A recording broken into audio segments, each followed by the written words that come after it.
오늘 민주당에서는 특검법 공포 시한까지 정하면서 국민의힘 압박에 나서자 국민의힘에서는 정치적 속셈이 있는 특검이라면서 강하게 반발했습니다. 정치권 쟁점들 전문가와 짚어보겠습니다.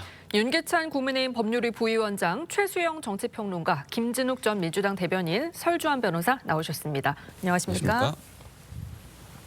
네, 주제 먼저 보겠습니다. 네, 오늘 민주당에서 한덕수 대통령 권한대행을 향해 24일까지 특검법을 공포하라고 압박을 했습니다. 그러자 국민의힘에서는 국정과 여당을 마비시키려는 속셈이다, 이렇게 강하게 비판했습니다. 들어보시죠. 한덕수 총리는 대통령이 아니라 총리입니다. 내란 특검법과 김건희 특검법도 즉시 공포해야 합니다. 24일까지 상설특검 후보의 추천 의뢰, 그리고 특검 공포가 이루어지지 않는다면 그 즉시 책임을 묻겠습니다. 내란 특검법과 김건희 여사 특검법에는 기본적으로 국정과 여당을 마비시키겠다는 민주당의 속셈이 깔려 있습니다. 민주당이 국정 안정에 조금이라도 진심이라면 권한대행을 향한 아전 인수석 겁박을 당장 중단해야 합니다.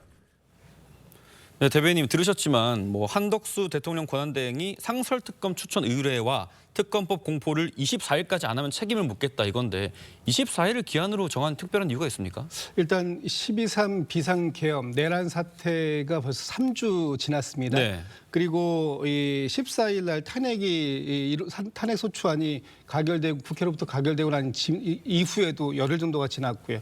일단 보통 국무회의가 매주 화요일 날 있습니다. 이것이 이제 24일이고요. 예. 이때 국무회의에서 특검법에 대해서는 포고문을 발표를 하는 것이 맞다라는 것이고, 지금 이제 그 특검이 상설특검에 대해서도 이거는 국무회의 의결이나 이런 것은 필요 없습니다만, 네.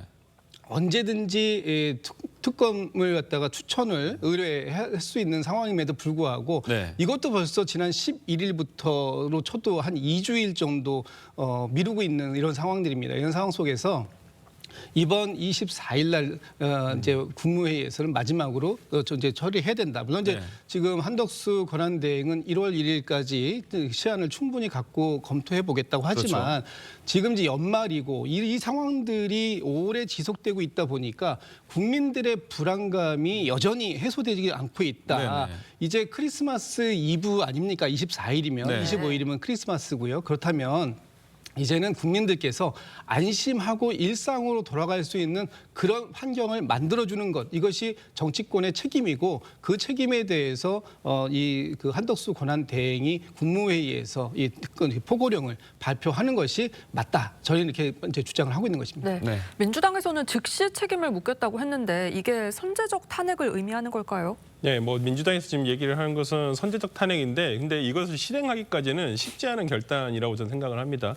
탄핵을 할 수 있는 요건이야 지금 민주당과 야권이 194억에 가까운 의석수를 가지고 있기 때문에 쉬운 일이라고 볼 수는 있겠지만은, 정치적으로 봤을 때는 권한대행마저 탄핵을 한다고 한다면 지금 국무회의의 요건, 국무회의 심의 요건 정적수마저도 지금 흔들릴 수가 있거든요. 예. 그러면 그 다음에 예를 들어서 최상목 경제부총리가 대행을 한다 손 쳤을 때, 그러면 그 다음 문제가 뭐가 남냐면 헌법재판관의 임명과 관련된 일까지 남게 됩니다. 네. 왜냐하면 국민이 직접 뽑은 대통령도 민주적 정당이 가장 강하거든요. 네. 근데 그보다 더 약한 국무총리, 근데 그보다 더 약한 어떤 그 다음 권한대행자, 2순위 권한대행자에게 간다는 것은 헌법 기관인 헌법재판관을 임명을 할 수 없다라는, 지금의 어찌 보면 여당 쪽에서 하는 논리랑 같아지게 되거든요. 네. 그렇다고 한다면 민주당으로서는 한덕수 국무총리에 대한 권한대행에 대한 탄핵이 그냥 이거 휘두를 수 있지만, 휘둘러서는 이게 큰일 날 칼이기 때문에 네. 쉽게 휘두르기는 어려울 것이다. 저는 그렇게 봅니다. 네, 평론가님께서는 어떻게 좀 전개될 거라고 보십니까? 원래 이제 칼은 칼집에 있을 때 무서운 거지, 빼는 순간 그게 오히려 자신을 찌르는 무기가 될 수도 있어요. 네. 근데 민주당이 이렇게 하는 거는 저는 겁박용이고 엄포용이라고 생각을 합니다. 왜냐하면 지금 다들 말씀해 주셨지만 가장 중요한 쟁점, 그러면 탄핵할 거면 대통령 권한대행인가요, 총리인가요? 그러면 권한대행은 대통령과 같이 200석을 해야 되는데 200석을 합니까? 아니면 총리는 150석으로 그냥 탄핵 통과시킵니까? 네. 법적인 쟁점 문제도 남아 있고요. 저는 이렇게 봅니다. 1월 1일까지가 이 거부권에 대한 시한이면 기다려주는 게 맞죠. 아니 24일까지 꼭 해야 하는 이유가 있습니까? 그렇게 되면 민생이 안정되고 국가가 안정되고 외교도 안정됩니까? 잘 돌아갑니까? 그건 민주당의 주장일 뿐인 거죠. 네. 중요한 거는 거부권에 대한 명시적인 어떤 총리나 권한대행 입장이 나올 때는 지금 사실 이 부분에는 김 여사 특검법 같은 경우에는 14개의 혐의, 무조건 주장만 해도 혐의가 되는 14개가 담겨져 있고 특검도 야당이 추천하는 사람만 되어 있기 때문에 어쨌든 위헌적 요소, 독소적 조항이 있거든요. 네.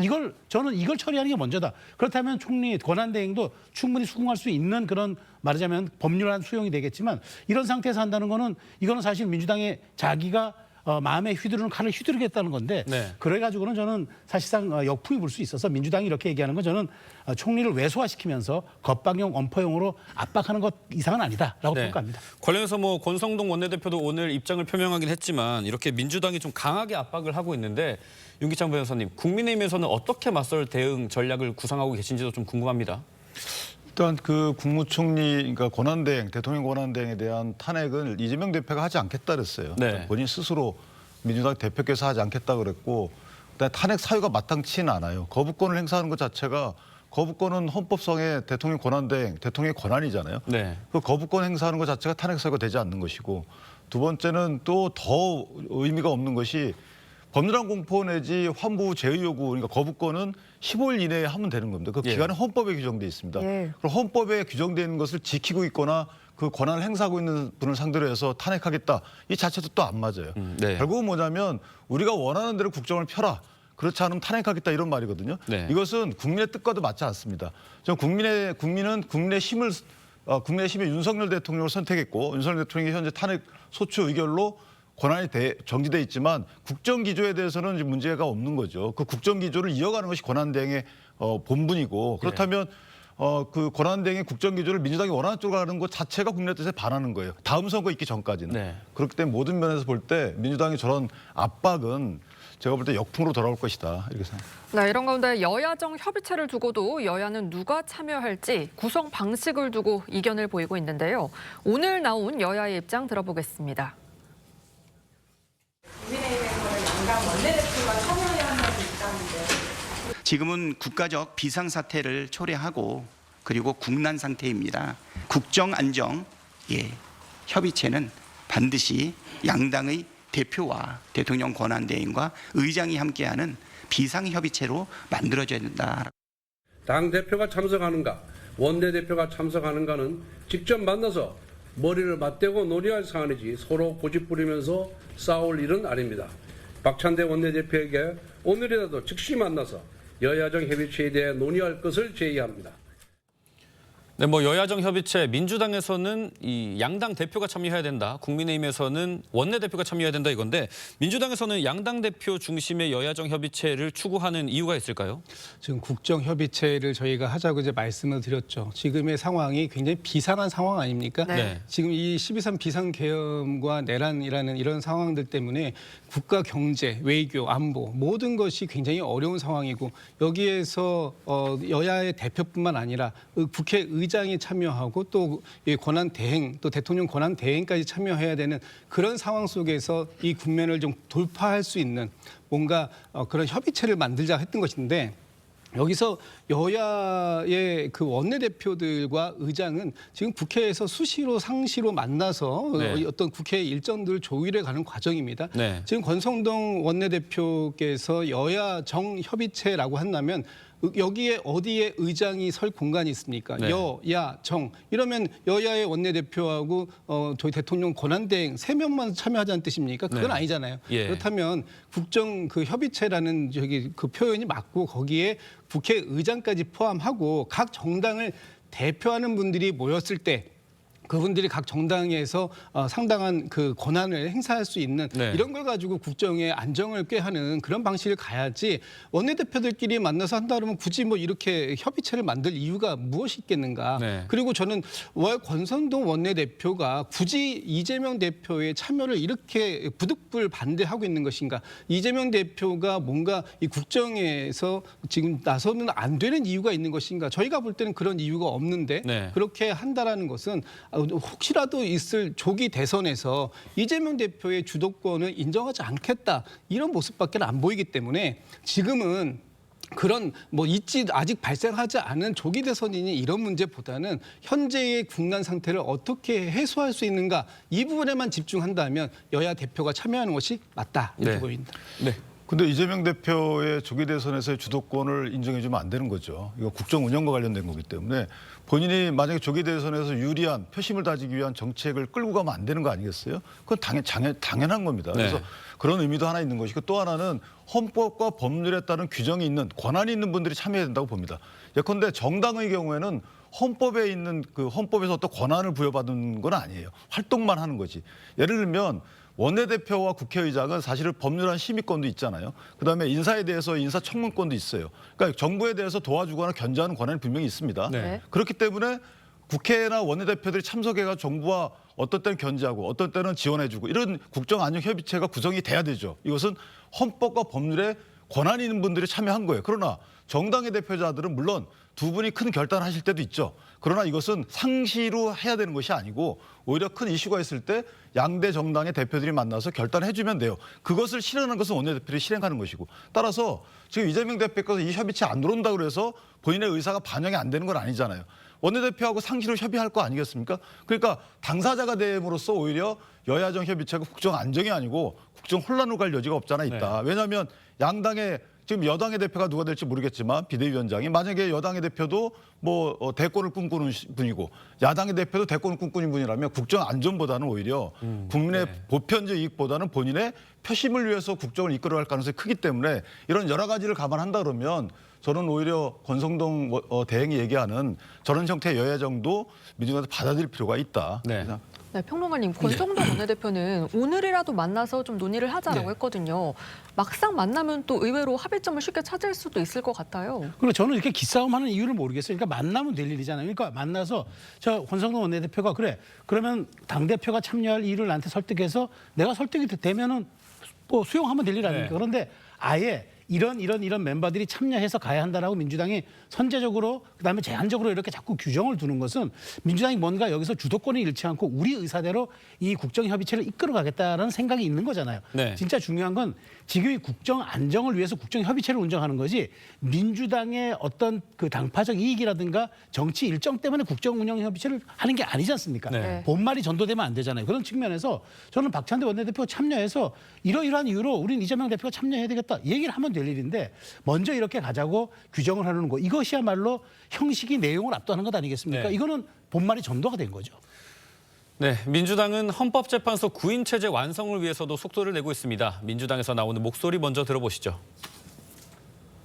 대행이 그 방관 임명을 주시면 그때는 좀 탄핵을 진행하게 됩니다. 아무래도 지금 현재 이 내란 사태를 종식시키는 데 가장 핵심이 신속한 수사와 헌법재판의 진행 아니겠습니까? 그 두 가지를 다 방해한다면 그거는 당연히 돌이킬 수 없는 선택을 하게 되는 것이 될 것입니다. 네, 내일과 모레 헌법재판관 후보자 인사청문회 열고 이 국회 추천목 3명의 후보자를 심사할 예정인데요. 국민의힘은 이번 청문회에 불참할 가능성이 커 보여요.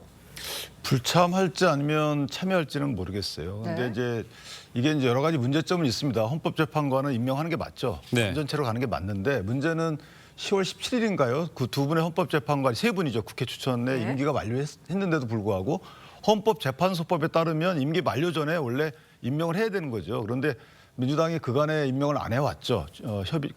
협조를 안 해왔습니다. 저희가 볼 때는 그 이유 중에 하나는 이제 마구잡이식 직무정지만을 위한 탄핵 소추가 있다 보니까 이 헌법재판소의 재판 심판 결과가 늦어졌으면 좋겠다. 이런 취지에 아마 민주당의 당리당략적 어떤 의사가 반영된 게 아닌가 저희 이렇게 의심하고 있는 겁니다. 근데 돌연 대통령의 이제 헌법소추 의결 이후에는 또 갑자기 분주해졌죠. 그렇다면 각기 사안별로 본인한테 유리한 사안의 경우에는 어떤 거는 헌법재판 기능을 무력화시키고 어떤 부분은 또 헌법재판 그 기능을 갑자기 또 활성화시키고 이런 것은 국가기관의 운영 전략상 안 맞다는 거죠. 그래서 이번에는 그렇지만 어쨌든 헌법재판부 그 재판소는 완성체가 맞는 거기 때문에 다만 어떤 사안에 대해서 갑자기 재판관들의 성향이 바뀌면 안 되는 거니까 3명 중에서 원래대로 한 명 한 명은 임명을 하고 나머지 한 분에 대해서는 원래 합의해서 임명하는 거였는데 갑자기 민주당이 이제 2분을 다 원했잖아요. 그렇기 때문에 한 분은 빼고 한 명 한 명 임명하는 것으로 여야가 합의해서 가는 것이 어떨까 저는 개인적으로 그렇게 생각합니다. 뭐 청문회 불참에 대한 민주당 쪽 의견은 어떨지도 궁금합니다. 그러니까 뭐 민주당에서는 당연히 국민의힘이 들어와서 네. 이번 조속하게 지금 헌법재판관이 임명이 되는 게 맞다라고 생각을 하고요. 특히나 이제 굉장히 중대한 대통령에 대한 탄핵 심판을 앞두고 있는데 그것을 어떤 이 결혼 9명의 어떤 헌법재판이 다 차지 않는 상태에서 심리가 지속되고 그다음에 심판의 결정이 난다는 것은 굉장히 이 대한민국 역사상 헌법학적으로 볼 때도 상당히 불행한 일이라고 저는 생각이 들고 네. 탄핵 심판 결정에 대한 어떤 정당성 차원에서 상당히 시비거리가 붙을 수 있거든요. 저는 이런 시비거리를 지금 국민의힘에서 의도하는 게 아니라고 한다면 저는 오히려 참여를 해서 그 부분, 이 부분 헌법재판관 임명이 될 수도 있도록 하는 것이 맞고요.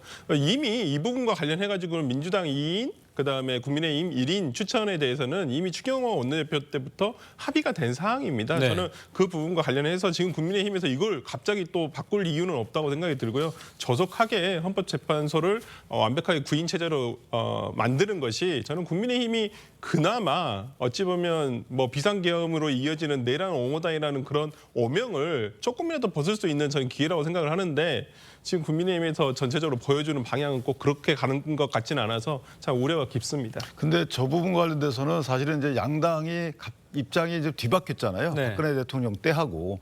근데 그때 입장이 뒤바뀌었으면 물론 정략적으로 본인들이 원하는 쪽의 입장을 옹호할 수밖에 없어요. 그러나 합의된 걸로 봐야죠. 실행된 걸로 보면 그 당시에도 헌법재판관은 사실 거리 전에는 임명하지 않았어요. 여러 가지 이유 때문에. 그러니까 거리가 되면 대통령의 권한을 온전히 대행하지만 거리가 아니고 사고 상태라 그러면 사실은 아주 소극적으로 임명해야 되기 때문에 그래서 사고 상태에서는 임명하지 말자라는 게 그 당시에 그 민주당의 주장이었습니다. 우린 반대 주장을 했고 그러나 어쨌든 결과론적으로 보면 탄핵 선고 전에 거리 전에는 임명하지 않았던 그 전례가 있기 때문에 그대로 따른다면 아마 민주당에서도 저희가 얘기하는 1대1 임명에 나올 정치적인 동기는 있지 않을까 개인적으로. 제가 좀 한 알겠습니다. 말씀만 좀 더 드려도 될까요? 제가 초반적으로 말씀드리면 지금 12.3 비상계엄 이전에 이미 양 당이 이 그 3명의 결혼에 대한 충원을 이미 합의를 다 끝냈습니다. 네. 그리고 인사추천위원들까지 다 만들어 놨고요. 그런데 갑자기 지금 상황에 따라서 지금 윤석열 대통령을 구하기 위해서 이렇게 결혼에 대해서 임명하지 말자 또는 그 한 명을 제외하고 양당에서 한 명씩만 임명하자 이런 식의 말씀을 나오는 건 좀 잘못됐다라고 얘기하고요. 네. 혹시 만약에 4월 18일 날 지금 헌법재판관 2분이 또 퇴임을 예정하고 있는데 그 사이에 결론이 안 나면 어떻게 됩니까? 네. 그러면 그 대통령이 상태에서 6명에서 지금 2명이 또 그만두시게 되면 4분밖에 안 남습니다. 그럼 그 4명 가지고는 어떠한 것도 할 수 없습니다. 그 상태로 해가지고 대통령이 남아있는 임기 2년을 그대로 가자 네. 이렇게 주장하시는 게 아니라면 이번에 지금 그 양당이 협의했던 대로 3분에 대한 인사청문회에 참여하시고 그분들에 대한 인사청문 절차가 끝나는 대로 바로 권한대행이 임명하는 절차 진행해야 된다 이렇게 말씀드립니다. 알겠습니다. 헌법재판관 임명 관련 쟁점은 당분간 이어질 것 같습니다. 다음 주제로 넘어가 보겠습니다. 이 헌법재판소가 이진숙 방송통신위원장 탄핵 심판 일정을 내년 1월로 미뤘습니다. 대통령 탄핵 사건에 집중하기 위한 차원으로 보이는데 윤 대통령은 여전히 탄핵 서류를 받지 않고 있습니다. 관련 내용 들어보시죠.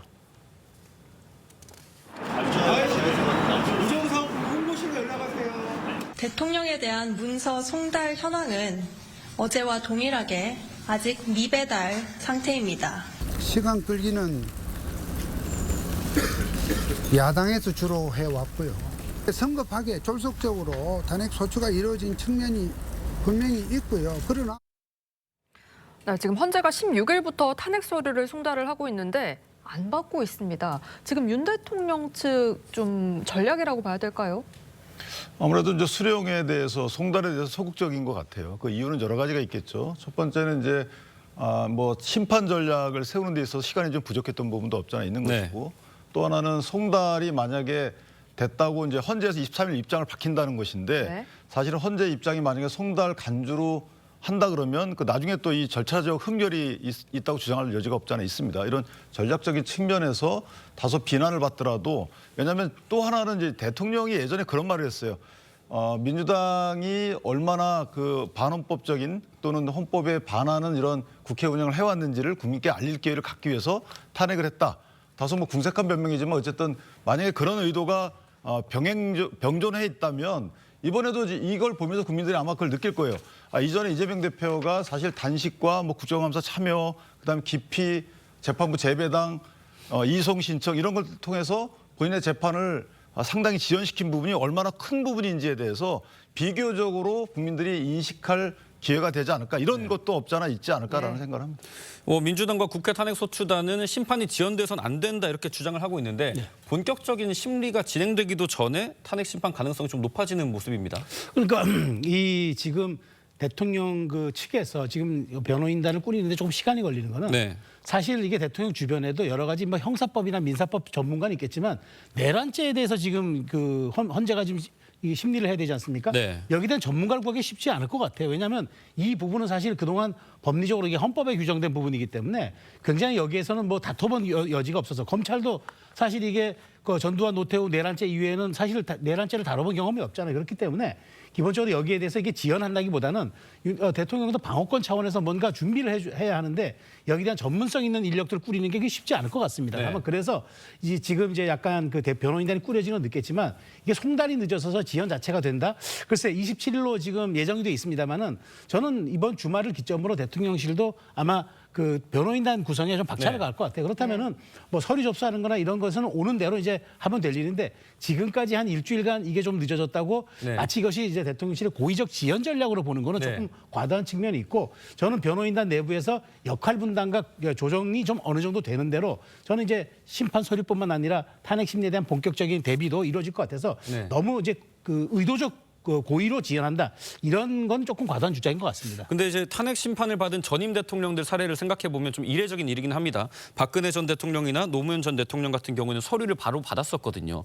근데 윤석열 대통령처럼 받지 않을 경우에 좀 추후 대안 같은 게 있을까요? 그러니까 이게 뭐 이런 경우 자체가 없었어요. 그리고 일반적으로 소송을 하더라도 상대방이 받지 않으면 이제 공시송달 해가지고 아예 판결도 공시송달로 가는 것이거든요. 벌써 재판을 하고. 근데 지금 대통령 어디 있는지 다 알고 있잖아요. 우리가 송달 간주라는 제도로는 이 사람이 행방불명이 됐다거나 아니면 이 사람이 소재를 전혀 파악할 수 없을 때 예외적으로 쓰는 제도입니다. 근데 지금 대통령이 어디에 계신지 뻔히 알고 있는데 그걸 수령 거부하고 있거든요. 그렇다고 해서 이것을 송달 간주하기도 참 애매한 상황인데 뭐 벌칙 조항도 없습니다만은 어쨌든 간에 이런 부분에서 대통령이 준법을 하지 않는다? 이것부터 비난받아야 될 상황이고요. 오히려 지금 대통령의 탄핵을 찬성하는 대다수의 국민들은 아마 이렇게 생각할 거예요. 대통령이 아직도 반성이 없구나. 자신이 잘못했다고 생각하지 않고 있구나. 라는 생각이 있어서 저는 대통령으로서 정말 본인이 대한민국 대통령으로서의 어떤 정말 마지막으로 책임감이 있다면 이런 절차에 이렇게 정말 지저분하게 보일 정도의 어떤 그런 모습을 보이지 않는 것이 낫다라고 생각을 하고요. 저는 아까 석동현 변호사가 얘기하듯이 국회가 그렇게 성급하고 졸속적으로 탄핵소추가 이루어진다고 했잖아요. 아니 그럼 본인들한테 좋은 거 아닌가요? 졸속적으로 된 거면 내용이 정말 부실할 것이고 그러면 탄핵 심판에 가서도 오히려 본인들한테 더 유리할 거잖아요. 근데 그런 유리한 상황인데도 불구하고 왜 계속 이렇게 지연을 하고 있는지 그런 부분에서 도무지 앞뒤가 맞지 않아서 이해될 수 없는 상황이라고 볼 것 같습니다. 수사 관련 소식도 좀 짚어볼게요. 공조수사본부가 25일 오전 10시까지 윤 대통령에게 공수처 청사로 출석하라라고 통보를 했습니다. 출석 가능성 있다고 보십니까? 저는 이게 지금 송달도 안 돼 있는 상태잖아요. 2차 출석 요구까지 했는데 아마 제 개인적인 생각엔 출석하지 않을 가능성이 크고요.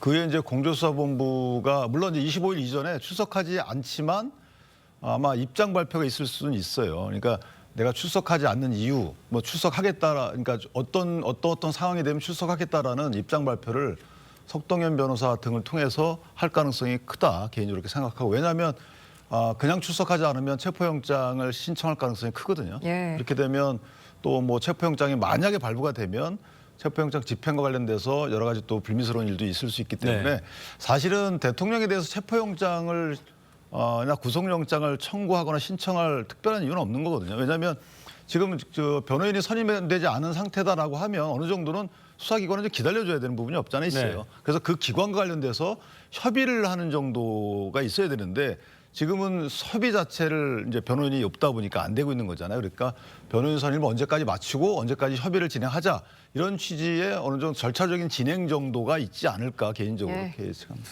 뭐 윤 대통령 출석 가능성이 미지수이긴 합니다만 공교롭게도 출석 요청한 날짜가 크리스마스입니다. 뭐 이 배경은 뭘까요? 글쎄요. 저도 뭐 특별하게 크리스마스라는 공휴일을 네. 고려해가지고 했다고 생각하지는 않습니다.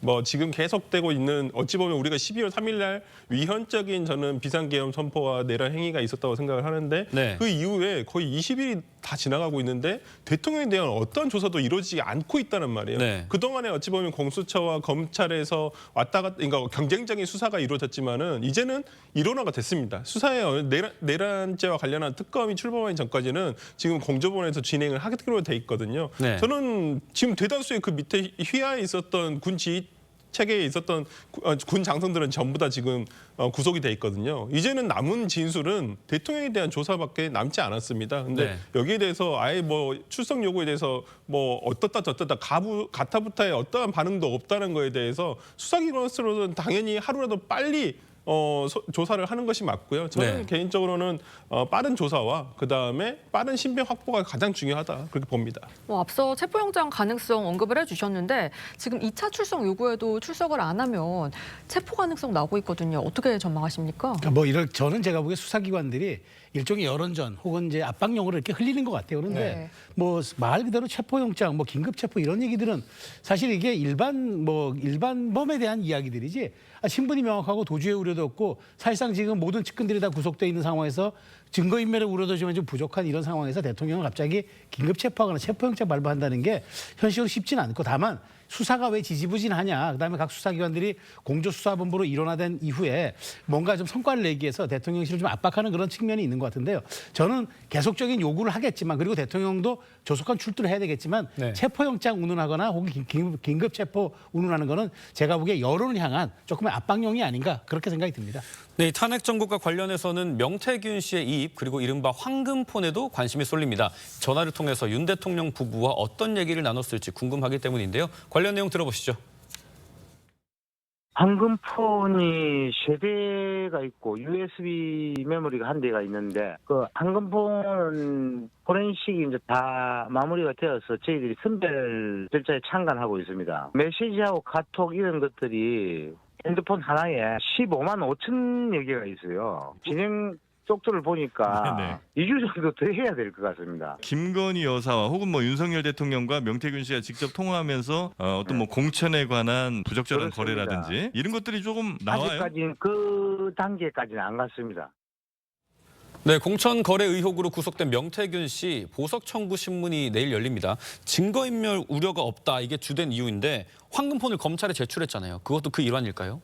뭐 그런 걸 노리고 네. 제출했다 이렇게 지금 뭐 나오는 얘기들이 있는데 사실 그것 때문에 오히려 저는 이 보석 가능성이 더 줄어들었다 이렇게 봅니다. 네. 왜냐하면 그 폰을 제출함으로써 거기에서 지금 새로운 자료들이 나오고 있고 그렇죠. 새로운 수사의 필요성이 제기가 되는 부분들이 있기 때문에 저 자료를 제출했다고 해가지고 증거 인멸이 없어지는 것이 아니라 앞으로 더 조사해야 할 양이 늘어났다 이렇게 네. 본다면 보석 가능성은 좀 더 줄어든 게 아닌가라는 생각이 듭니다. 변호사님께서는 보석 가능성 어떻게 보십니까? 저는 안 된다고 봅니다. 이런 경우에는 어떤 그 추가 범죄의 가능성이 더 높아졌다고 보거든요. 예. 그리고 지금 어떤 상황 변화가 없습니다. 그러니까 우리가 보통 구속영장 적부심을 한다든지 영장 발부 후에 적부심을 한다든지 아니면 이러한 그 보석 청구를 했었을 때 상황 변화가 있어야 되는데 지금 명태균 씨한테는 그 구속될 때부터 지금까지 상황 변화가 하나도 없습니다. 어떤 증거 황금폰을 제출했다는 것인데 아까도 그 변호인이 말하듯이 뭐 15만 개 이상의 어떤 파일이 네. 있다는 거잖아요. 그럼 수사기관에서 이거 분석을 해봐야 돼요. 여기 관련해가지고 추가적인 정치자금법 위반 소지라든지 이런 것들이 분명히 있다고 한다면 지금으로서는 보석 인용을 할 이유가 없다고 봅니다. 뭐 박주민 의원이 명태균 씨를 접견을 하기도 했는데 뭐 아까 변호사도 그렇고 황금폰 속 내용이 뭔지에 대해서는 국민의힘도 되게 정말 이목을 집중하고 있을 것 같습니다. 이제 저희도 궁금하죠. 왜냐하면 황금폰 속 내용에 따라서는 이제 저희 관련 정치인들이 타격을 입을 여지도 없잖아 있고. 네. 민주당이 이제 김건희 특검 법안 내에도 명태균 관련 내용들을 넣었거든요. 예. 그것은 실질적으로 국민의 힘을 수사하기 위함이다. 저희는 그렇게 생각하고 있고요. 또 하나 이제 보석이 안 될 만한 또 이유 중에 하나는 박주민 의원과 만난 부분도 보석 불허 사유 그 판단 사유 중에 하나일 거예요. 그런가요? 왜냐하면 정치권의 정치 유불리에 따라서 예를 들어서 정치권 인사를 어느 쪽 접촉해가지고 선별적으로 뭔가를 준다라고 하는 것은 사실관계를 측면 파악만 하게끔 또는 오도할 수 있는 여지가 있기 때문에 그것 또한 증거인멸의 범죄로 포함될 여지가 없지 않아 있어요. 네, 네 분과는 말씀 여기까지 나누겠습니다. 감사합니다.